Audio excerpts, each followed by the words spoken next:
नमस्ते बच्चों। कक्षा 7 विषय गणित और प्रश्नावली अपने 14वीं शुरू कर रही है। सममिति के बारे में अपने जानते हैं कि पहले सममिति क्या है। देखो आपकी जैसे चैप्टर में पहले भूमिका में क्या दे रखा है कि जैसे कई तस्वीरें आपके सामने है कि आर्किटेक्चर की, इंजीनियरिंग की कोई गाड़ी की दिखा रखी है और प्रकृति की किसी आपके जीव जंतु की आपको फ़ोटो दे रखी है। तो बीच में मतलब सममिति का अर्थ ये होता है कि उसको समान दो भागों में विभाजित करने वाली कोई भी रेखा, कि उस चीज़ को दो समान भागों में विभाजित किया जा सके, वह क्या होती है? सममिति होती है। तो देखो ये आपके पीछे नीचे भी आकृतियाँ दे रखी है, तो इसमें देखना है कि रेखिक सममिति है या नहीं है। इसको अपने देखते हैं तो अपने इस प्रकार से भी एक रेखाखंड खींच सकते हैं और इस प्रकार से भी एक रेखाखंड खींच सकते हैं, इस प्रकार से भी, इस प्रकार से भी। तो अपने देखना है कि दोनों तरफ जो भी अपने रेखा खींच रहे हैं उसके दोनों तरफ के जो भाग हैं, जैसे ये है दिखा रखा, इधर भी दो है लाइटें, इधर भी दो लाइटें हैं, ये भी आधा आधा हो रहा है, ये शीशा भी क्या हो रहा है? आधा आधा हो रहा है। तो इस सममिति क्या है कि किसी भी चीज़ को दो समान भागों में बांटने वाला जो रेखा है वो उसकी सममिति अक्ष कहलाती है। आगे देखो इंग्लिश के जैसे अक्षर दे रखे हैं टी, ये टी जैसा है, इसके बीच से इस प्रकार रेखाखंड खींचते हैं तो ये दो समान भागों में विभाजित हो रहा है, तो ये क्या है? सममिति है। इसी प्रकार ये देखो एम को देखो इस प्रकार और इस तीर के निशान को, तो दोनों तरफ के ऊपर नीचे बाएं दाएं जो भी भाग हैं वो क्या है? समान आ रहे हैं, तो ये क्या है? सममिति है। कि किसी भी चीज़ को दो समान भागों में बांटना क्या कहलाती है? सममिति कहलाती है। इसके बाद देखो 14.2 समबहुभुजों के लिए सममित रेखाएं। समबहुभुज जैसा नाम से ही सम का अर्थ है समान और बहुभुज समान भुजाओं वाले बहुभुज, जिनकी भुजाएं समान हो। समबहुभुज जिनकी भुजाएं समान हो। समबाहु त्रिभुज जिसकी तीन भुजाएं और तीनों ही भुजाएं समान हो उसे क्या कहते हैं? समबाहु त्रिभुज। वर्ग चार समान भुजाओं से गिरिबंद आकृति को समवर्ग कहते हैं। समपंचभुज जिसकी पांच समान भुजाएं हो उसे क्या कहते हैं? समपंचभुज कहते हैं। तो इनमें क्या होता है कि जितनी इनकी भुजाएं होती है, सम जैसे त्रिभुज हुआ, चतुर्भुज हुआ, पंचभुज हुआ, कि जैसे वर्ग भी समबहुभुज है तो उनकी भी सभी भुजाओं की लंबाई समान होती है। तो इसमें क्या होता है कि इनमें जितनी भुजाएं होती है उतने ही इसमें सममिति रेखाएं होती है। जितनी इनकी भुजाएं होती है उतनी ही इसमें क्या होती है? सममिति रेखाएं होती है। समबाहु त्रिभुज तीन भुजाएं हैं तो तीन सममिति रेखाएं। वर्ग की चार भुजाएं हैं तो चार सममित रेखाएं। पंचभुज की पांच भुजाएं हैं, पांच सममित रेखाएं। षटभुज की छह भुजाएं हैं तो छह सममित रेखाएं।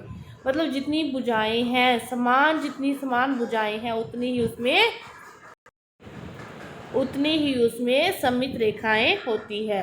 जितनी भुजाएं उतनी ही सममित रेखाएं। इसके बाद देखो एक आपको दे रखा है छेद करने वाला ये खेल है कि एक कागज़ को दो आधों में मोड़िए, फिर इसमें एक छेद कर दो और फिर मोड़ के उसको वापस खोलते हो, कि छेद आर पार किया वापस खोलते हो तो छेद दोनों तरफ क्या होगा? समान होगा। इस प्रकार ये आपकी सममिति 14.1 प्रश्नावली के पहले की ये चीज़ें थी जो आपको बताएगी। अब देखो 14.1 का पहला क्वेश्चन क्या दे रखा है। इसमें दे रखा है कि निम्नलिखित छेद की हुई आकृतियों की प्रतिलिपियां बनाकर उनमें से प्रत्येक की आपको सममित रेखा खींचनी है। तो आपको देखना है कि ये दोनों तरफ ये बिंदु है वो क्या रहे? समान रहे। तो पहले की जो सममित रेखा आएगी वो कहाँ आएगी? बिल्कुल बीच में आएगी। दोनों तरफ बिंदु क्या रहेंगे? समान रहेंगे। दूसरे की सममित रेखा इन बिंदुओं के बीच में से होती हुई निकलेगी। स्केल की सहायता से खींचोगे तो बिल्कुल सीधी खींची जाएगी।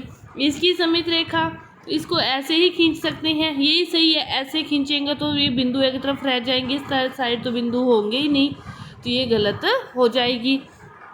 फिर उससे अगले की कैसे खींचोगे? इस प्रकार दोनों तरफ बिंदु हैं, ये ऊपर है ये नीचे है, इसका थोड़ा सा ऊपर है तो इसका भी थोड़ा सा नीचे है। अगले में देखो आप किसी भी प्रकार खींच सकते हो, क्योंकि चारों कोनों पर आपको बिंदु दे रखे हैं, तो ऐसे भी खींच सकते हो, ऐसे भी खींच सकते हो, इस कोने से भी खींच सकते हो, इस कोने से भी खींच सकते हो। तो हर कंडीशन में वो क्या रहेगा, सेम ही रहेगा, हर कंडीशन में वो सेम ही रहेगा। अब देखो इसका अगला, इसमें यदि आप इस अकॉर्डिंग खींचते हो, इस प्रकार खींचोगे तो ये सेम नहीं होगा, क्योंकि ये बिंदु नीचे रह गए, ऊपर तो है ही नहीं। तो इसलिए इसको किस प्रकार खींचा जाएगा, इस प्रकार खींचा जाएगा, तो बिंदु ये दोनों तरफ आ जाएंगे। इसी प्रकार ये त्रिभुज की बात है, इसमें भी आप सीधी रेखा खींचोगे तो ये बिंदु दोनों तरफ आएंगे। इसमें आप इस प्रकार खींचोगे तो दोनों तरफ बिंदु, मतलब जो चीज़ें हैं एक साइड, वो चीज़ उतनी ही दूसरी साइड उतनी ही दूरी पर होनी चाहिए। अब देखो अगला, जैसे त्रिभुज दे रखा है, दो बिंदु दे रखे हैं, तो इस प्रकार रेखाखंड खींचोगे तो ये वैसे ही सममित नहीं है, तो इस प्रकार खींचोगे। अगला है, इसको इस प्रकार भी खींच सकते हो और दोनों बिंदुओं के बीच में से ऐसे भी खींच सकते हो। अगले में चारों किनारों पर है, वही सेम कंडीशन होगी इस वाली, तो आप किसी भी प्रकार खींच सकते हो, इस प्रकार भी, इस प्रकार, इस प्रकार, इस प्रकार। स्केल से खींचोगे तो बिल्कुल सीधा आपका आएगा, तो अगले में आप केवल सीधी ही रेखा खींच सकते हो। ये है आपका सममित रेखा। अब अगले, पहले में तो क्या था कि आपको वो शेड देकर आपसे वो रेखा पूछी थी, दूसरे में क्या कर रही हैं, आपको क्या दे रही हैं, रेखा दे रही हैं और एक शेड भी दे रहे हैं। क्या पूछ रहे हैं, दूसरी तरफ शेड पूछ रहे हैं। ये देखो ये शेड यहाँ है, तो दूसरा शेड इसका जस्ट ऊपर यहाँ इसके अंदर ही होगा। ये शेड इस तरफ है तो ये वाला शेड इस तरफ होगा, ये यहाँ है तो दूसरा यहाँ होगा, ये इधर है तो इसके साथ यही होगा। ये दोनों ही दे रखे हैं अगले में, तो इसमें आपका इधर वाले का इधर हो जाएगा और इस वाले का इस साइड हो जाएगा। तो ये आपका दूसरा क्वेश्चन कि सममित रेखा देकर शेड पूछ रहा है। तीसरे में क्या कह रहा है कि आकृतियों को पूरा करो। आधी आकृति दे रखी है तो इसकी जैसी ही आकृति इधर बन जाएगी, इसके जैसी आकृति इधर बन जाएगी, इसके जैसी आकृति इधर, ये है तो ऐसा, ये है तो ऐसा। पूरा सही बनाओगे तो आप स्केल से पूरी सही आकृति जैसी एक तरफ है वैसी बन जाएगी। ये वर्ग की, ये त्रिभुज की, और ये वाली आकृति आगे फिर समचतुर्भुज की हो जाएगी, ये वृत्त की हो जाएगी, ये पंचभुज की हो जाएगी, और इसमें 8 भुजाएं हैं तो ये अष्टभुज की हो जाएगी। अब देखो निम्नलिखित आकृतियों में एक से अधिक सममित रेखाएं हैं। ऐसी आकृतियों के लिए कहा जा सकता है कि इनकी अनेक सममित रेखाएं हैं।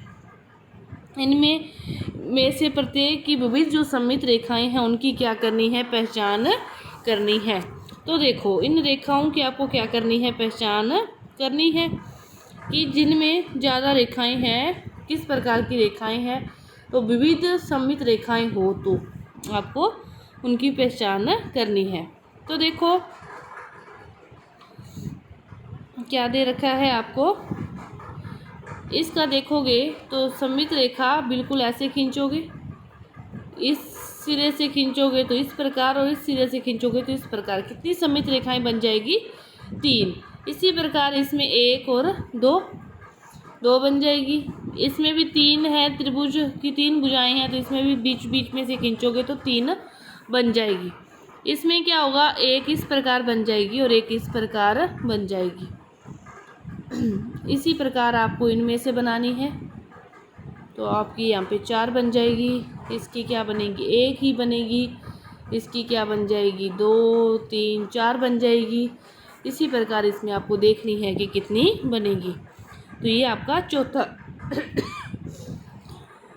क्वेश्चन। इसके बाद देखो अगला क्वेश्चन दे रखा है कि यहाँ दी हुई आकृति की प्रतिलिपि बनानी है और किसी एक विकिरण की सममित रेखा खींचनी है। कुछ और वर्गों को इस प्रकार शांकित करना है कि यह आकृति इस विकिरण के क्या हो, अनुदिश सममित हो जाए। क्या ऐसा करने से एक से अधिक विधियां हैं, क्या यह दोनों विकिरणों के अनुदिश सममित होगी।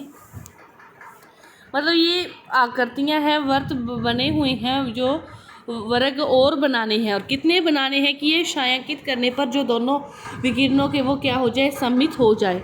विकिरण खींचनी है तो ये विकिरण खींचा, अब देखो ये वाली चीज़ है यहाँ से एक छोड़कर ये है, लेकिन ये दूसरी ओर नहीं है, तो क्या करना पड़ेगा, इसको भी आपको डार्क करना पड़ेगा, इसको भी करना पड़ेगा, इसको भी और इसको भी। फिर ये दोनों साइड क्या हो जाएंगे, सेम हो जाएंगे दोनों विकिरणों के दिश। ये वाला विकिरण खींचोगे तो भी, ये वाला खींचोगे तो भी, तो हर कंडीशन में फिर वो क्या हो जाएंगे सममित। बीच वाली रेखा खींचोगे, इस वाली खींचोगे, तो मतलब इसके अलावा आपको ये वाले 4 जो भाग हैं ये और छायांकित करने पड़ेंगे।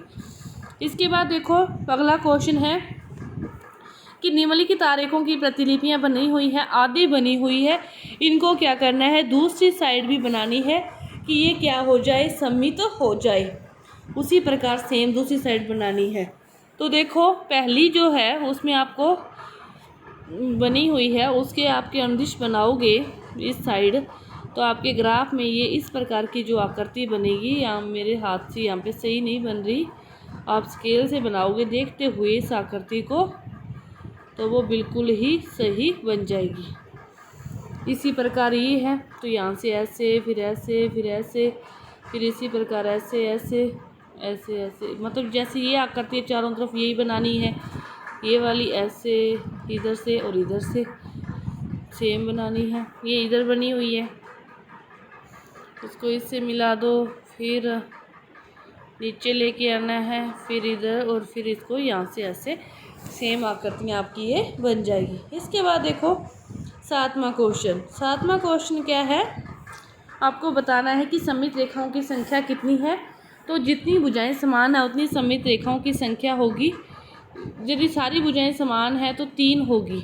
समद्विबाहु में 2 भुजाएं समान होती है तो इसमें 1 ही होगी। विषम बाहु में कोई भी सममित रेखा नहीं होगी।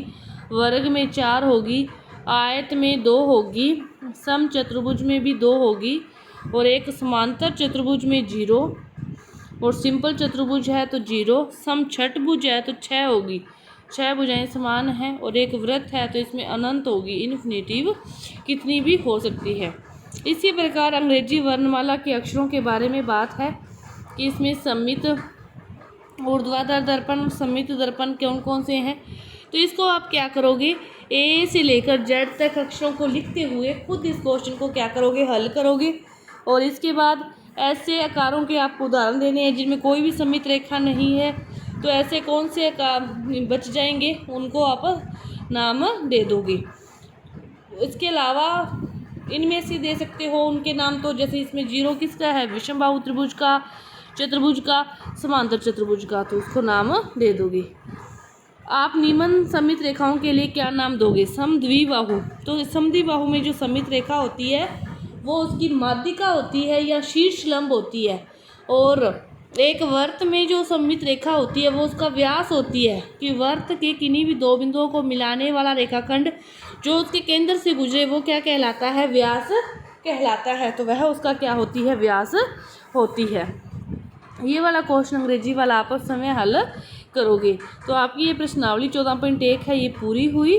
धन्यवाद।